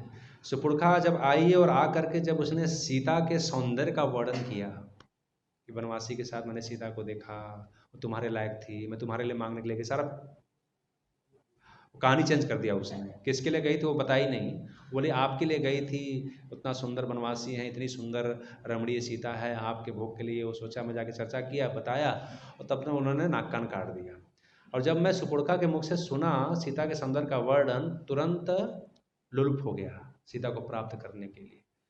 और इतनी आकर्षण, इतनी तीव्र इच्छा आई कि मैं जब मारीच के पास गया तो मारीच ने भी मुझे समझाया कि ऐसा मत करिए, वो लग रहा है वनवासी हैं, लेकिन मुझे अनुभव है कि बिना फड़ का बाण मारे थे मैं 1000 किलोमीटर आगे गिरा हूँ यहाँ पर, तो सामान्य वनवासी नहीं है। उसने भी समझाया, लेकिन फिर भी मैं किसी की बातों विचार नहीं किया, समय दिया ही नहीं, एकदम आवेश में, नहीं मुझे सीता चाहिए, सीता चाहिए, सीता चाहिए। जो लोग समझा रहे हैं उन्होंने विचार किया ही नहीं किसी के बातों में, और देखो आज मेरी क्या गति हो गई सीता की वजह से। अच्छा, दूसरा विचार है कि जब कोई अच्छा काम करने का विचार आए तो उसको तुरंत कर देना चाहिए। कब विचार बदल जाएगा ठिकाना नहीं है। हाँ, अच्छे विचार आए तुरंत कर दो। चलो वृंदावन जाके आना, चलो घूम के आते हैं। फिर कल विचार आ जाए, अरे यार कहाँ जाएंगे, क्या करेंगे। तो अच्छे विचार बहुत जल्दी बदल जाते हैं। तो जैसे ही अच्छे विचार आए तुरंत कर देना चाहिए। बोले हम देखो असुर कुल के हैं, तो लक्ष्मण जी बोले, तो वो एग्जाम्पल दे के भी समझा रहा है, हम असुर कुल के हैं, हम तो स्वर्ग लोक जाने से रहे, स्वर्ग जा नहीं पाएंगे। तो रावण ने क्या सोचा था कि मैं अपने तपोबल से और अपने धन बल से पृथ्वी से स्वर्ग लोक तक सीढ़ी बनाऊंगा, और जो भी असुर प्रगति के लोग हैं, जो लोग का वो तप नहीं है, वो बल नहीं है, जो लोग साधना नहीं कर सकते, जिनके पास अध्यात्म का शक्ति नहीं है, जो लोग स्वर्ग लोक तक उड़ के नहीं जा सकते हैं, जिनके पास वो सामर्थ्य नहीं है वो विद्या अर्जित करने का, तपस्या करने का, तो ऐसे लोग सीढ़ी चढ़ के चले जाएंगे कहाँ पर, स्वर्ग लोक में। हमारे असुर लोग शक्तिशाली हैं, तपस्या वस्या थोड़ी जानते हैं वो लोग, तपस्या कौन करेगा। सुबह उठ करके वो ओम नमो भगवते वासुदेवाय महामंत्र का जब, मंगला आरती, कौन शुद्ध होने वाला है। ये सब असुर लोग अशुद्ध अपवित्र हैं, ये तो ऐसे जा नहीं पाएंगे। तो ऐसे असुरों के लिए मैंने सोचा था कि अपने तप बल से, अपने धन बल से सीढ़ी बनाऊंगा, कहाँ से, पृथ्वी से, और जब इच्छा आएगा चल के चले जाएंगे सब। लेकिन मैं सोचा कि अभी रावण हूँ, बहुत लंबा जीना, कर लूँगा ना, कर लूँगा, बना दूंगा, मरने से पहले बना दूंगा, और मरते मरते मर रहा हूँ, समय हाथ से निकल गया, बना नहीं पाया। चाहा होता तो बना देता मैं, रावण चाहता तो सीढ़ी बना देता, हम लोग भी घूम के आ जाते लेकिन नहीं बन पाया, क्योंकि बना नहीं सकता, विधि का विधान है, हम लोग हर जगह नहीं जा सकते हैं, जाने की हर जगह योग्यता। हम अमेरिका नहीं जा सकते हैं, इतना वो ट्रम्प वो लगाते जा रहा है सिस्टम। तो अब इस देश में, एक देश से दूसरे देश में जाने के लिए कितना प्रॉब्लम है, और यहाँ डाक करके आप स्वर्ग में ऐसे पहुँच जाएंगे, वहाँ भी सिस्टम है, सब लोग सब जगह नहीं जा सकते हैं। तो ये सलाह दिया कि अच्छे विचार और बुरे विचार। तो उसी प्रकार यहाँ पर हम देख सकते हैं कि अर्जुन एक हाँ, उसके पास अथाह बल है, बहुत सौंदर्यवान है, स्वर्ग लोक तक, स्वर्ग की बात है तब मैंने कह दिया। तो स्वर्ग लोक में गया, और जाने के बाद वहाँ पर एक स्वर्ग की अप्सरा थी, और वो अर्जुन का सौंदर्य देखकर, उर्वशी नाम की अप्सरा है, बहुत सारी अप्सराएं हैं जिसमें कुछ अप्सरा बहुत सुंदर हैं, जिसमें से उर्वशी एक है। तो उर्वशी अर्जुन बहुत आसक्त हो गई है, और वो अर्जुन के सामने प्रस्ताव रखा संबंध बनाने का, और अर्जुन ने कहा कि नहीं, मैं आपको एक मार्तित्व का दर्जा देता हूँ, मैंने आपको देखा है, पुरुरवा से संबंध जोड़ा उन्होंने, पुरुरवा वंश इनसे चला है, और इस प्रकार मैं इस रूप के कारण मैं थोड़ा, जब स्वर्गलोक में सभा चल रही थी, और ये बात बता रहे हैं इंद्र लोमस ऋषि को बता रहे हैं, इंद्र, क्योंकि इंद्र का लड़के हैं अर्जुन, तो अपने ही बेटे का गुणगान कर रहे हैं कि भरी सभा में, क्योंकि इंद्र सभा में बैठते हैं, उनको मालूम है स्वर्ग का जीवन कैसा है। तो उन्होंने कहा कि उर्वशी आई, उसने प्रस्ताव भी रखा, लेकिन बहुत प्रस्ताव करने के बाद भी अर्जुन ने नकार दिया, मैं ऐसा नहीं कर सकता, और उसकी वजह से उर्वशी ने श्राप भी दिया उनको, तुम नपुंसक हो जाओ, हाँ, स्त्रियों के बीच में तुम लंबे समय तक ऐसे ही हिजड़े की भांति सेवा करोगे, आप मेरा प्रस्ताव नहीं मान रहे हो। और जब अज्ञातवास में, जब विराट नगर में अज्ञातवास में रहे, तो वही जो श्राप था उर्वशी का उनके काम आया, 1 साल तक नपुंसक की भांति रहे। और पिंग आप लोग महाभारत सीरियल देखे होंगे, जहाँ पर विराट नगर में रह करके सेवा की, और जब कौरव लोग चढ़ाई किए, तो उस समय जब विराट नगर का पुत्र था वो लड़ने के लिए गया, और उसी समय फिर अर्जुन ने अपना असली रूप दिखा करके फिर युद्ध किया था, तो वो श्राप लगा था, उर्वशी का श्राप दिया था। इतने सौंदर्यवान हैं उर्वशी, उनके ऊपर मोहित है, बल है, बुद्धि है, सामर्थ्य है, शक्ति है, सारा भौतिक रूप से संपन्न है अर्जुन, और आध्यात्मिक रूप से भगवान खुद उनके साथ में है। लेकिन फिर भी इतना सामर्थ्यवान व्यक्ति होते हुए भी स्पिरिचुअली और मेटेरियली जीवन में ऐसा मोड़ आया जहाँ पर निर्णय नहीं ले पा रहे हैं कि अब क्या करना चाहिए, क्या सही है, क्या गलत है। और सभी व्यक्ति के जीवन में ये अवस्था आती है, एक बार ऐसे मोड़ आते हैं जीवन में जहाँ व्यक्ति निर्णय नहीं ले पाता है, और कभी कभी ऐसी मानसिक स्थिति हो जाती है कोई किसी को मार देता है या सुसाइड कर लेता है, कोई सामान्य स्थिति नहीं होती है। मारने वाला या मरने वाला जो स्थिति है ना, ये कोई सामान्य स्थिति नहीं होता है। कोई सामान्य मानसिकता वाला व्यक्ति इस स्टेज पे नहीं जा सकता है, जहाँ पर खुद मार ले या खुद किसी का मर्डर कर दे। तो निर्णय नहीं ले पाता क्या सही है क्या गलत है, क्या करना चाहिए क्या नहीं करना चाहिए। और छोटे मोटे हर व्यक्ति के जीवन में ये एक्सपीरियंस आते ही रहते हैं, हम बहुत जगह फंस जाते हैं क्या करना चाहिए क्या नहीं करना चाहिए। पहला लेसन है अर्जुन के जीवन में। अर्जुन जैसा सामर्थ्यशाली व्यक्ति, चाहे मैटेरियली चाहे स्पिरिचुअली, ऐसा नहीं कि भगवान की भक्ति कर रहे हैं, भगवान का नाम जप करने लगे तो आपके जीवन में संकट नहीं आएगा, कष्ट नहीं आएगा, दुख नहीं आएगा, चैलेंज नहीं आएगा, बहुत आएगा। अर्जुन के जीवन में आया हुआ है। आप कौन से खेत के मूली हैं, आपके जीवन में भी आएगा। तो मैटेरियली आप कितना भी एडवांस रहो, स्पिरिचुअली कितना भी एडवांस रहो, लेकिन मेंटली प्रिपेयर रहो कि चैलेंजेस आएंगे लाइफ में, समस्याएं आएंगी। अब समस्याएं आएंगी तो क्या करना है, समस्याएं आएंगी तो जीवन में कोई अपना ऐसा साथी होना चाहिए, कोई ऐसा अपना गुरु होना चाहिए, कोई ऐसा मार्गदर्शक व्यक्ति होना चाहिए जहाँ पर आप दिल की बात खोल करके उससे बात कह दो और आपका कॉन्फिडेंस, आपका विश्वास होना चाहिए कि इस व्यक्ति से बात करने के बाद हमारा मन हल्का हो सकता है, ये हमको अच्छा रास्ता दिखा सकता है। हर व्यक्ति के जीवन में कोई ना कोई पथ प्रदर्शक गुरु होना चाहिए। वो फ्रेंड भी हो सकता है। हमने पार्पट पढ़ा, अर्जुन और कृष्ण के बीच में सखा का भाव है, दोनों दोस्त हैं, मित्र हैं, साथ खाते हैं, बैठते हैं, सोते हैं जीवन में। लेकिन जैसे इस विषम परिस्थिति आ गई, विषम संकट आ गया, कष्ट आ गया, अब निर्णय नहीं ले पा रहा क्या करना चाहिए, अर्जुन तुरंत सरेंडर कर जाता कि अभी आप मेरे गुरु हो, शिष्यस्ते हम साधिमाम तम प्रपन्नम। अब एक दोस्त की भांति मुझे मत समझाओ, अब कृपया मुझे गाइड करो कि मैं क्या करूं, मैं समझ नहीं पा रहा हूं कि मैं क्या निर्णय लूं ऐसे। तो हर व्यक्ति के जीवन में कोई न कोई एक पथ प्रदर्शक गुरु होना चाहिए, क्योंकि जीवन में किसी भी मोड़ पर आप रहो, आपका इंटेलिजेंस, आपका बुद्धि जवाब देना कभी बंद कर सकता है, आप निर्णय नहीं ले पाओगे। और आप देख रहे हैं कि मेटेरियली बहुत एडवांस है, लेकिन पेपर में आप पढ़ते होंगे क्या क्या लोग कर देते हैं, समझ में नहीं आता क्या करूं मैं। और अभी तो चैलेंजेस बढ़ने ही वाले हैं, खासकर यंग जनरेशन आ रहा है, इतना सारा लोड आ रहा है, कंपनी काम का लोड, जीवन में लाइफ पार्टनर का जो, जैसे मैं बताया पहले का वैवाहिक जीवन, आज का जो पारिवारिक जीवन है, इतना कॉन्फ्लिक्ट हो रहा है, विचारों में इतनी मतभेदता है, कोई किसी को सुन नहीं रहा है। चलो पति पत्नी का जीवन हो रहा है तो फिर बच्चे आने वाले आजकल वो पेट से ही बहुत एडवांस होके आ रहा है, वो कोई किसी का सुनने को तैयार ही नहीं है। सो कॉल जैन जी बोल रहे हैं, जैन जी। इसके पहले जैन जी किसने सुना था? मैं जैन जी कभी सुना नहीं था। जब नेपाल का दंगा हो तब मैं जैन जी को सर जैन जी अल्फा, उसमें भी अल्फा बीटा सब आ रहा है क्या क्या है समझ में नहीं आ रहा है। हम लोग का ज़िंदगी बीतने जा रहा है, धीरे धीरे 40-50 साल का हो गए, कभी इसका एक्सपीरियंस नहीं हुआ। अभी जैन जी, फिर Jain alpha, Jain beta, gamma क्या क्या आएगा पता नहीं, क्या क्या देखना पड़ेगा अभी रह करके। भजन करो निकलो, बहुत कुछ देखना पड़ जाएगा फिर तो ऐसा समस्याएं आ रही हैं, बहुत विकट समस्या आने वाली है। तो यदि कोई ऐसा हमारे जीवन में गाइड करने वाला नहीं रहेगा, रास्ता दिखाने वाला नहीं रहेगा, तो हम उलझ जाएंगे, फंस जाएंगे।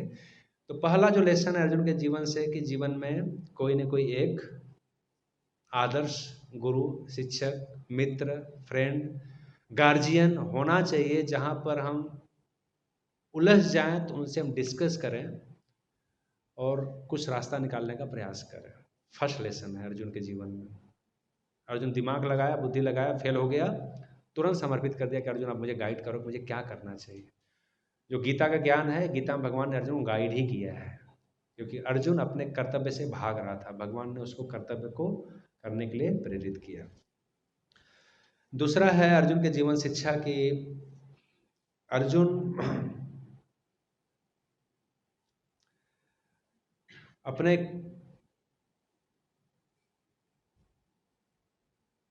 लक्ष्य को लेकर के बड़ा ही सतर्क है। हम लोग भी जीवन में लक्ष्य बनाते हैं, हर व्यक्ति संसार में काम कर रहा है, उसके जीवन में कुछ ना कोई लक्ष्य है। अर्जुन ने भी जीवन का लक्ष्य बनाया, अपने लक्ष्य के प्रति बहुत ही आत्म केंद्रित है। अर्जुन के विषय में कहा जाता है कि अर्जुन जब द्रोणाचार्य के गुरुकुल में रह करके शिक्षा अर्जित कर रहा था, तो उस समय एक बार अर्जुन भोजन कर रहा था, खाना खा रहा था। तो पहले तो इलेक्ट्रिसिटी नहीं था, जंगल में उनका युद्धाभ्यास का तपस्या चल रहा था, तैयारी चल रहा था, ट्रेनिंग ले रहे थे। अचानक बहुत जोर का तूफान आया और सारे लैंप दिए बुझ गए। उसी समय लोग खाने बैठे थे। अर्जुन खा रहा था, लैंप बुझ गया, अंधेरा हो गया, पूरा घनघोर अंधेरा हो गया, लेकिन अर्जुन खा रहा है, लेकर के मुंह में डाल रहा है। अर्जुन विचार किया कि अरे हाथ का इतना अच्छा अभ्यास है, अपने आप हाथ थाली में जा रहा है, सब्जी कहाँ है, राइस कहाँ है, दाल कहाँ है, उठा करके फिर सीधे मुंह के अंदर आ रहा है। ऐसा नहीं कि अंधेरा है तो यहाँ का यहाँ पे जा रहा है, यहाँ का यहाँ पे जा रहा है, यहाँ का नहीं, सीधे एकदम उठा के जा रहा है अपने आप। तो अंधेरे में यदि मैं खा सकता हूँ तो अंधेरे में मैं धनुष का अभ्यास भी कर सकता हूँ। यदि इतना अभ्यास है कि अपने आप मुंह में जा रहा है तो अपने आप बाढ़ भी चल सकता है। अर्जुन खाते खाते ऐसा प्लानिंग आया उसके दिमाग में। और इसके बाद अर्जुन ने रात में प्रैक्टिस करना शुरू किया। अर्जुन का भगवत गीता में एक नाम है गुडाकेश। गुडाकेश भगवान नाम देते हैं, गुडाकेश। गुडाकेश मतलब जो निद्रा पे विजय प्राप्त कर लिया है, वो है अर्जुन। तो पूरा रात भर अर्जुन प्रैक्टिस किया करता था अपने लक्ष्य के प्रति। इसलिए सबसे बड़ा धनुर्धर कौन बना? अर्जुन, क्योंकि लक्ष्य के प्रति बहुत ही आत्म केंद्रित था। और जब इसका टेस्टिंग हो रहा था, द्रोणाचार्य जब टेस्ट ले रहे थे, तो उस समय टेस्ट में ये था कि एक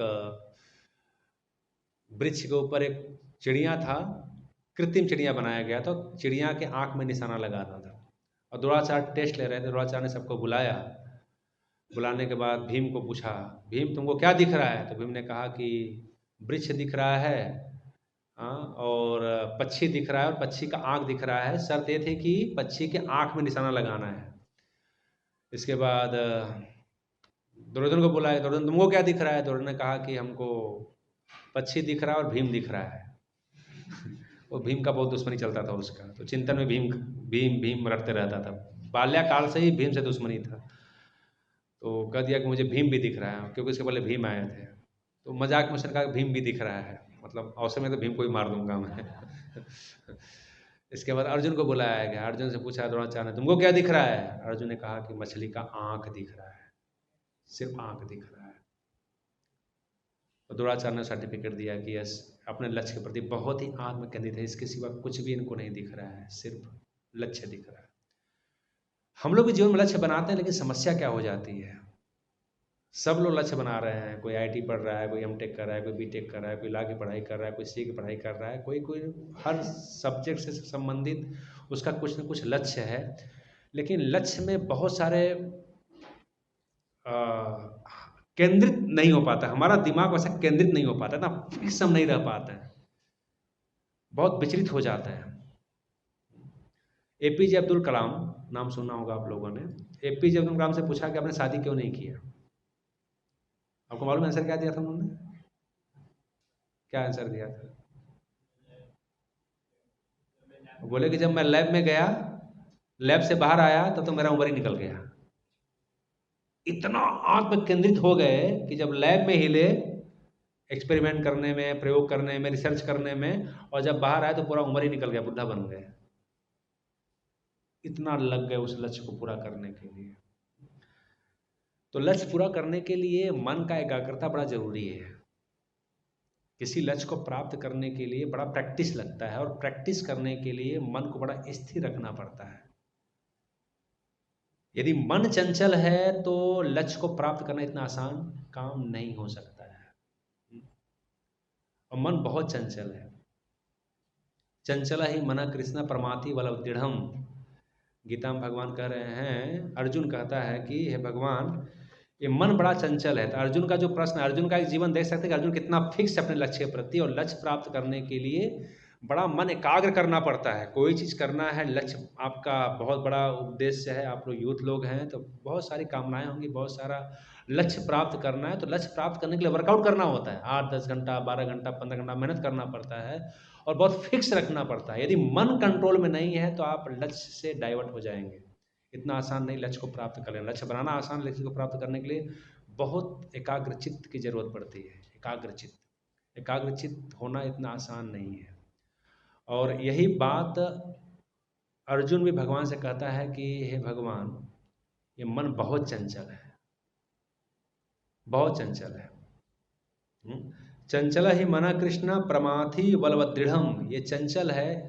चंचल की तुलना जैसे बंदर होता है ना, बंदर बहुत चंचल है। बंदर को कभी नहीं देखेंगे बंदर बहुत स्थिर बैठा हुआ है। आप वृंदावन में जाइए, वो कुछ ना कुछ एक डाल से दूसरी डाल पर कूदते रहता है। उसी प्रकार हम मन का स्वभाव है, मन कभी भी स्थिर नहीं रहता है। और इसी मन के साइकोलॉजी को पढ़ करके ये जो रील्स आ रहे हैं ना, इतने सारे रील्स, ये शॉर्ट्स रील्स जो भी आ रहे हैं, क्योंकि उसमें सेटल सुख होता है। आप रील्स देखते हैं ना, तो रील्स वाले क्या देते हैं, शॉर्ट्स क्या देता है, ऐसा कुछ बड़ा चीज़ नहीं है, रिपीट होता है। लेकिन मन का स्वभाव ऐसा बनाया है भगवान ने कि मन बहुत चंचल है। यदि आप कुछ लक्ष्य प्राप्त करना चाहते हैं तो आपको मन को एकाग्र रखना पड़ेगा।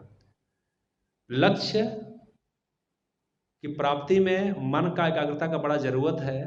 और मन का स्वभाव जो भगवान ने बनाया बड़ा चंचल है। ये हमारी लड़ाई है। यदि हम अर्जुन जैसा कुछ लक्ष्य प्राप्त करना चाहते हैं, अर्जुन जैसा नाम कमाना चाहते हैं, अपना हीरो उनको बनाना चाहते हैं, तो इस कला को भी सीखना पड़ेगा। तो अर्जुन ने प्रश्न पूछा है कि हमारे पास इतनी शक्ति है कि मैं हवा को बस में कर सकता हूँ, लेकिन ये मन बड़ा शैतान है, मन को कैसे कंट्रोल किया जाए। तो भगवान कह रहे हैं, हाँ, चंचला ही मन कृष्ण बड़ानी बदिरम तस्याहम निग्रह मने वायुरु सुदुष्कलम। चंचला ही मन बहुत चंचल है, एकदम चंचल है। और प्रमाथी, ये बहुत ही प्रमाथी मतलब विचलित करने वाला है। बलवत दृढ़म, ये बहुत बलवान है, बड़ी शक्ति है इसके अंदर। कभी कभी आप लोग देख सकते हैं कई सारे सीरीज बनते हैं, थ्रिलर सीरीज हो या उसको क्या कहते हैं, वेब सीरीज हो, उसमें आप देखेंगे कि व्यक्ति का कुछ लक्ष्य है और लक्ष्य को प्राप्त करना है यदि, तो किसी न किसी विधि से मन इतना दिमाग लगाता है उसके ऊपर कि उस लक्ष्य को प्राप्त करने के लिए कितनी सारे मर्डर्स, कितने सारे हत्याएं, सब कुछ होती हैं। वो मन के इर्द गिर्द सारा खेल चलता है। तो मन बड़ा शक्तिशाली है। मन प्रमाथी, मन पागल बना देता है आदमी को। मन बहुत चंचल है, बंदर की तरह, एकदम स्थिर नहीं होना चाहता है।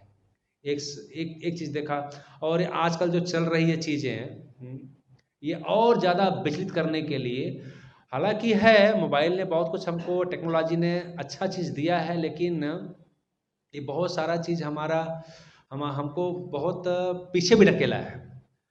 अब कोई बोलो मोबाइल में साथ में मोबाइल लेकर के 5G 4G ले करके और रील्स शॉर्ट्स देख करके मन को स्थिर कर लिया जाए, इतना आसान काम नहीं है। आज जो जितना समस्या चल रहा है समाज के अंदर, देख रहे हैं, सबसे बड़ा समस्या चल रहा है मन को लेकर के। हमारा मन स्थिर नहीं, हमको मालूम है कि ये चीज़ गलत है, ये चीज़ सही है, लेकिन अब मन कंट्रोल में नहीं हो पा रहा है। क्या करें, मन कंट्रोल में नहीं हो रहा है। सबको पता है कि स्मोकिंग गलत है, ड्रिंकिंग गलत है, इल्सी सेक्स गलत है। किसको पता नहीं, सबको पता है कि गलत है, लेकिन मन मन मन मन मन हर जगह मन का खेल चल रहा है। मन बहुत चंचल है, बहुत स्थिर है। और भगवान जब कह रहे हैं तो भगवान ने उनके बात का अनुमोदन किया। भगवान ने कहा कि हाँ, सही बात है, तुम सही बात बोल रहे हो कि मन चंचल है, मन बहुत बलवान है, मन पागल की भांति है। हाँ, भागवतम में मन को एक वेश्या से तुलना किया गया है। जैसे वेश्या स्त्री है ना, वेश्या स्त्री जिसका चरित्र अच्छा नहीं है, जिस स्त्री का चरित्र अच्छा नहीं है, उसके पास कोई भी जाएगा तो सबको यही बोलेगा कि आई लव यू, मैं आपसे बहुत प्रेम करती हूँ, लेकिन वो किसी की नहीं होती है। उसी प्रकार जो व्यक्ति का मन बस में नहीं है, उसके लिए मन एक वेश्या के समान है, आपको मार डालेगी। गीता में भगवान एक बात और कहते हैं मन के विषय में कि व्यक्ति का सबसे बड़ा दोस्त मन है, व्यक्ति का सबसे बड़ा दुश्मन मन है। यदि मन को हमने बस में कर लिया तो मन हमारा दोस्त है, और यदि हम मन के बस में हो गए तो मन हमारा सबसे बड़ा दुश्मन है, क्योंकि मन का जो स्वभाव है बड़ा चंचल है। मन के अंदर अनादि जन्मों के संस्कार है, अनादि जन्मों के संस्कार है। किसी को कुछ सीखने की जरूरत नहीं है। हाँ, कैसे बच्चा पैदा करना है, क्या करना है, सब कुछ मन के अंदर भगवान ने फिट करके रखा है। सारी योनि में, वो कुत्ता हो, बिल्ली हो, गधा हो, डुक्कर हो, सुक्कर हो, सब कुछ मालूम है, क्योंकि सारा संस्कार मन वहन करता है। मन क्या करता है मालूम है? जैसे आपने रसगुल्ला खाया, रसगुल्ला खाया, रसगुल्ला कभी नहीं खाया है तो उनको अनुभव नहीं होगा, लेकिन एक बार जुर्म रसगुल्ला खा लिया आपने तो रसगुल्ले का टेस्ट, रसगुल्ले का सॉफ्टनेस, रसगुल्ले का जो आनंद है वो जाकर के सटल रूप में स्थित हो जाता है। इसी प्रकार जितना भी जीवन हम कर रहे हैं, हर एक एक्टिविटी, हर एक क्रियाकलाप का संस्कार मन ड्राइव में भर रहा है, हाउसफुल कर रहा है। हाँ? और ये जन्म जन्म तक मन मरता नहीं है। हर जितने जन्म में आप आएंगे वही मन का संस्कार चलते रहेगा, चलते रहेगा। किसी को सीखना है कि बुराई चीज़ क्या होती है, अपने आप बुरा भंडार अपने आप मन के अंदर सब आ जाता है। जैसे हम जानने लायक होते हैं, ऑलरेडी बुरी चीज़ें अपने मन के अंदर आती रहती हैं। कहीं थोड़ी पढ़ाया जा रहा है कि बुरा चीज़ आपको करना है, हर जगह तो यही बताया जा रहा है आपको अच्छा बनना है, आपको अच्छा बनना है, आपको अच्छा बनना है, लेकिन अपने आप बुरी चीज़ें आती हैं। कैसे आती हैं? कैसे आती हैं मन में? क्योंकि मन वो संस्कार लेकर के अंदर बैठा हुआ है। गर्लफ्रेंड, बॉयफ्रेंड का जो सटल सुख है, सटल सटल डिजायर है, सटल इंद्रिय तृप्ति है, उसका जो सुख है वो मन लेके बैठा हुआ, हाँ इसमें मजा है। नहीं लेने के बावजूद भी वो अंदर पड़ा हुआ है संस्कार, जैसे मौका मिलता है वो बाहर निकल जाता है। ऐसे कितने जन्मों के अनादि संस्कार मन लेकर के ढो रहा है। और यही मन, यदि मन को ठीक नहीं किया हमने, हम मन के बस में हो गए तो मन हमको मार डालेगा, गीता में भगवान कह रहे हैं। यदि मन को हमने बस में कर लिया तो फिर हमारे दोस्त हो जाएगा। तो मन को कैसे बस में करना है, तब भगवान कह रहे हैं असंशय महाभाव मनोदुर, हे अर्जुन, तुम जो बात कहते हो मन के विषय में वास्तव में सही कह रहे हो। मन बहुत शक्तिशाली है, मन पागल है, मन बहुत बलवान है, लेकिन उसको ठीक किया जा सकता है। कैसे? अभ्यास के द्वारा। उसको ठीक करने का अभ्यास करना पड़ेगा। एक हाथी होता ना, हाथी, हाथी ऊपर चढ़ जाए तो हड्डी पसली तोड़ देगा, मिट्टी में मिला देगा, उतना उसका वजन होता है। पहले राजा लोग दंड देते थे, हाथी के नीचे फेंके कुचलवा देते थे। लेकिन अब केरला में जाएंगे ना, हाथी से मसाज भी होता है। देखा आप लोगों ने? हमने देखा है। आप लेट जाएंगे, ये हाथी आएगा और हाथी आपके बैक पे से दबाएगा, पैर से लेकर के सर तक को दबाता है। कितना प्रेशर देना है, कितना ताकत से मसाज करना, हाथी को ट्रेनिंग है। हाँ ट्रेनिंग है, हाथी मसाज देता है। हाथी, पागल हाथी के सूंड में इतनी ताकत है कि वो बड़े बड़े वृक्ष को उठा करके फेंक देती है, बिल्डिंग उठा कर तोड़ देगी। वह हाथी देखकर पागल रहता है ना, कार वार तो ऐसे उठा के सूंड से फेंक देती है, उठा कर घुमा करके, इतनी ताकत है। लेकिन आप देखें कभी मार्केट में हाथी घुमाने वाला आता है, उसको आप फल दो, केला दो, कुछ दो, उठा कर क्या करती है, वो अपने मालिक को दे देती है। राइट? कुछ भी दो तो दे देती है। कैसे?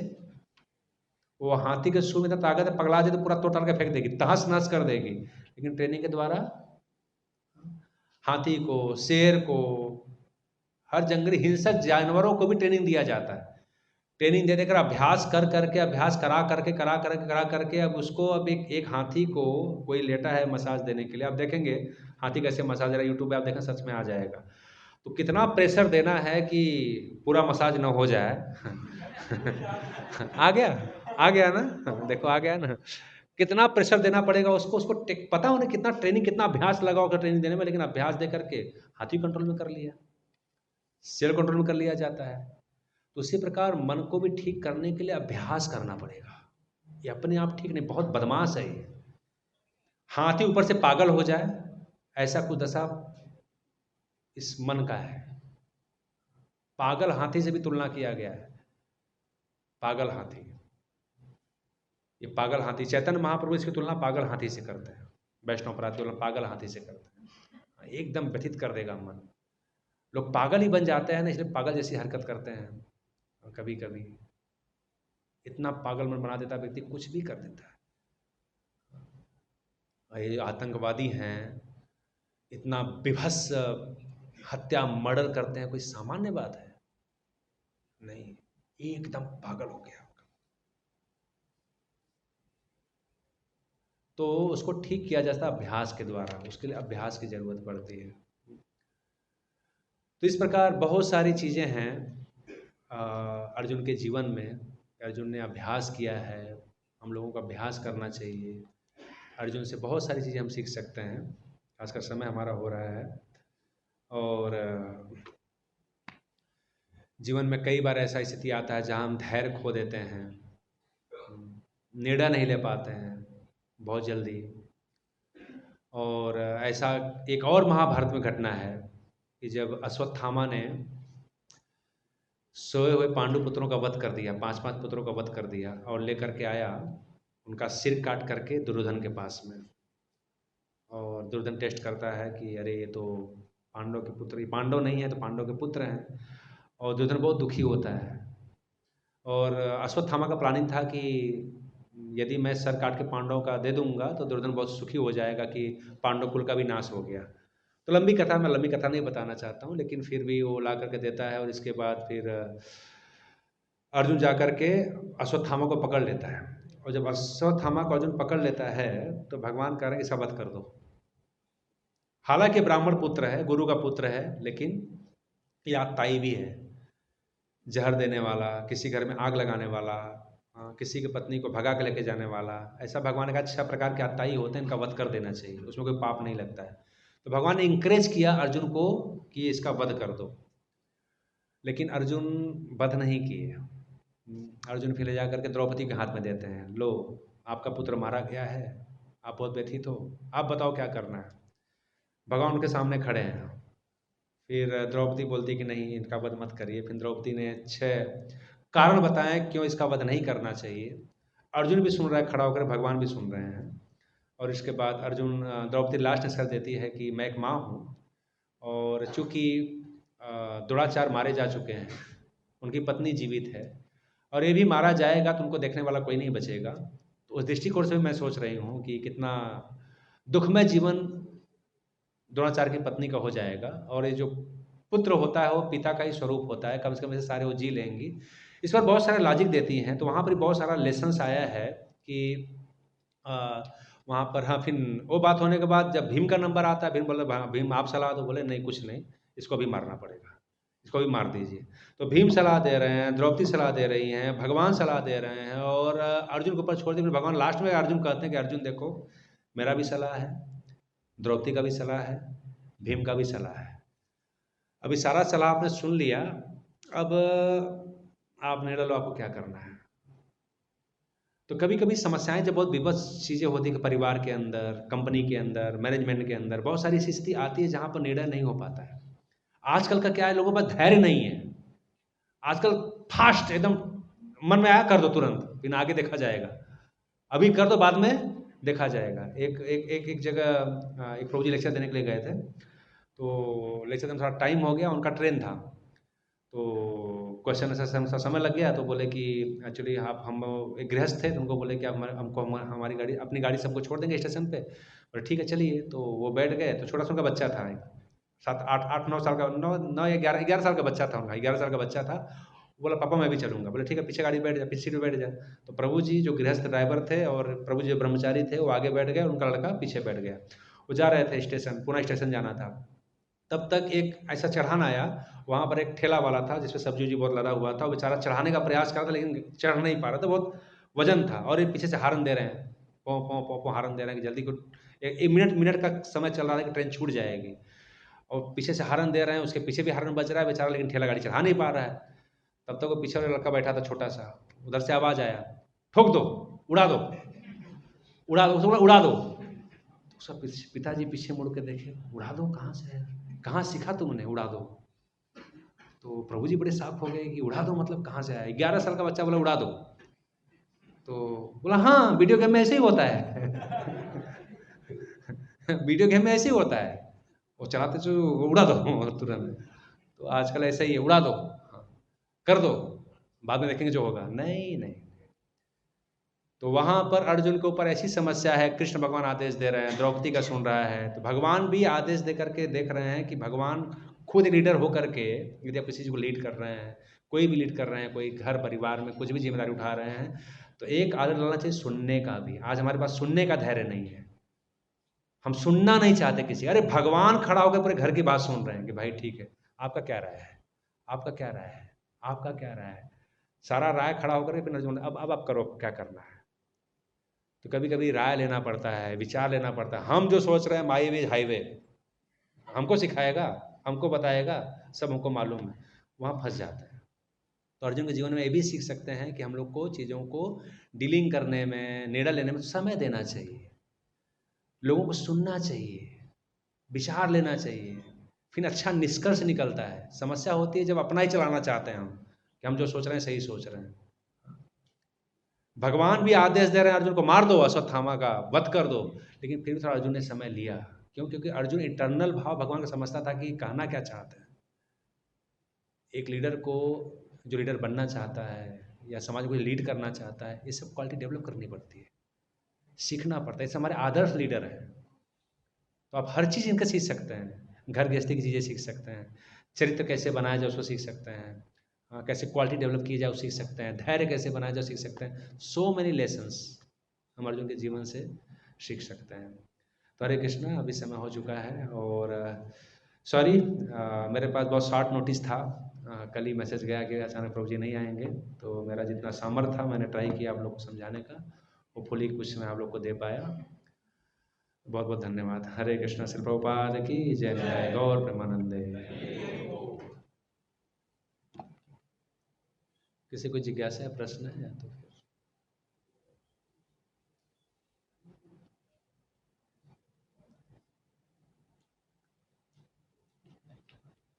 फिर यस। टाइम है कि खत्म हो गया? टाइम से पूरा हो गया देख रहा हूँ। ओके, एक प्रश्न। जैसे कि जब लक्ष्मण जी रावण जी के पास गए और उन्होंने दो सीख ली, तो पहला तो ये कि कोई बुरा थॉट आए तो आपको उसे समझ लेना चाहिए। लेकिन होता ऐसा कि हमारे मन में अगर बुरा थॉट आता है तो हमको तो वो अच्छा ही लगता है करके, कि हाँ ये तो अच्छा ही है, इससे क्या ही बुरा होगा करके, और आगे थोड़ा देख ही लेते हैं क्या बुरा होगा। हाँ राइट ना? हाँ, मतलब ऐसा हम कहते हैं ना, जो बुरा थॉट है जो एक्चुअली मॉरली बुरा है, हम उसको एथिकली करेक्ट कर देते हैं अपने मन के थ्रू ही, और फिर उसको एग्जीक्यूट कर देते हैं। तो मन का स्वभाव वही तो है बताया, तो लास्ट में तो ही बता रहे हैं कि मन को ठीक करने के लिए अभ्यास करना पड़ेगा, उसके लिए एक गाइडेंस की जरूरत पड़ती है। हम अपने से निर्णय नहीं ले सकते हैं। अच्छा बुरा का गाइड करने वाला एक गुरु का जरूरत पड़ेगा ही पड़ेगा आपको, बिना उसके हम निर्णय नहीं ले पाएंगे। अर्जुन नहीं ले पा रहा है। क्वेश्चन हमारा चर्चा यही से चालू हुआ कि अर्जुन भी थोड़ा मिसअंडरस्टैंड करके समझ नहीं पा रहा क्या करूं मैं ऐसी स्थिति में। तो मन का जो स्वभावतः संस्कार है, ये भी टॉपिक मैंने कवर किया कि मन के अंदर जो संस्कार है, अच्छा बनने के लिए आपको बहुत मेहनत करना है, बुरा बनने के लिए आपको मेहनत करने की जरूरत नहीं है। क्योंकि बुरे संस्कार, जितने भी संस्कार है, मन का स्वाभाविक संस्कार है, आपका नहीं, सबका। समस्या है कि हम सभी लोग बुराई से ज़्यादा आकर्षित होते हैं, ज़्यादा, क्योंकि मन के अंदर ये अनर्था है ही। इतने जन्मों का संस्कार मन लेकर के ढो रहा है, इसके लिए हमको अच्छा नहीं लगता है। हाँ? हमको हरे कृष्णा महामंत्र अच्छा नहीं लगता है, हमको अच्छा लगता है हम तुम पे मरते हैं, हम तुम पे मरती हैं, क्योंकि मन का संस्कार वही गया है। जितने मन के संस्कार हैं सब अनर्था, जो बुरे अनर्थ हैं वो जन्मों जन्म से हाँ, अभी भी जो आप बता रहे हैं मन के स्वभाव, तो मन हमारा ऐसा बना ही है, प्रवृत्ति इसकी ऐसी बनी है कि वो अनर्थ, बुराई जो है, गंदगी जो है, उसको लेकर के वहन कर रहा है। उसको उसको इसलिए बोल चेतो दर्पण मार्जनम, जो हम भगवान का नाम जप कर रहे हैं, वो क्या प्रक्रिया है? वो प्रक्रिया है मन के ऊपर जो अवांछित गंदगी है, अनर्थ है, गलत भावनाएं हैं, उसको साफ करने की प्रक्रिया है मंत्र।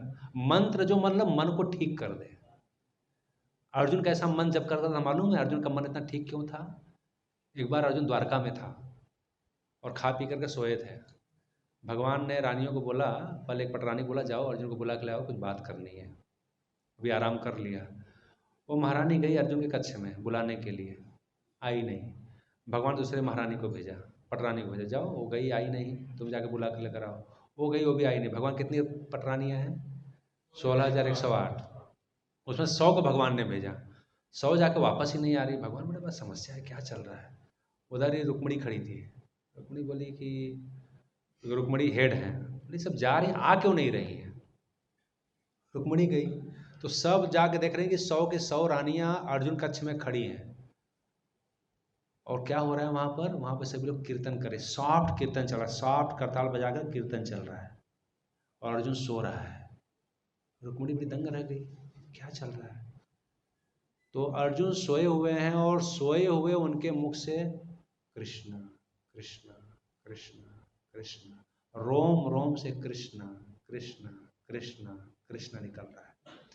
और इतना सुंदर उनके रोम रोम से कृष्ण कृष्ण निकल रहा है, मुंह से कृष्ण कृष्ण निकल रहा है कि सारी रानियां खड़ा होकर कतार बजा के कीर्तन करें, कृष्ण कृष्ण कृष्ण कृष्ण।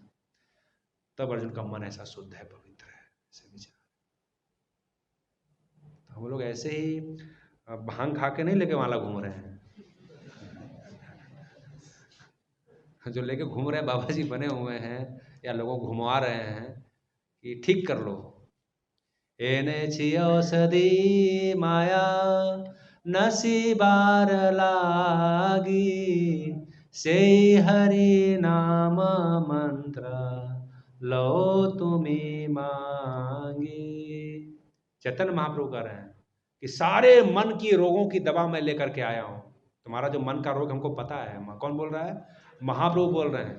तुम्हारे मन में क्या क्या रोग है सब पता है। मनोरोग उसको बोलते हैं, मनोरोग। ये मनोरोग क्या होता है, इसका चर्चा हुआ है राम भगवान लक्ष्मण जी से उत्तराखंड में। लक्ष्मण जी ने राम जी से पूछा है कि भगवान थोड़ा मुझे मनोरोग के विषय में बताइए, ये मनोरोग क्या होता है। 26 प्रकार के मनोरोगों का वर्णन किया है। कितना भयानक। भगवान राम मनोरोग का वर्णन कर रहे हैं और लास्ट में बोलते हैं ये रोग इतने भयानक है कि एक एक रोग व्यक्ति को मार सकते हैं। और हमारे अंदर कितना रोग पड़ा हुआ है। और चैतन्य महाप्रभु कह रहे हैं कि ये सारे रोगों की दवा लेकर के आया हूं। क्या मैं? हरि नाम। जाओ मांग के ले लो। एने छी औषधि, औषधि मतलब दवा लेके आया हूं। नसी बार लागी सही महामंत्र, सही हरि नाम मंत्र लो तुम्हें मांगी। जाकर के मांग ले लो, भगवान के नाम का जप करो, मन ठीक हो जाएगा।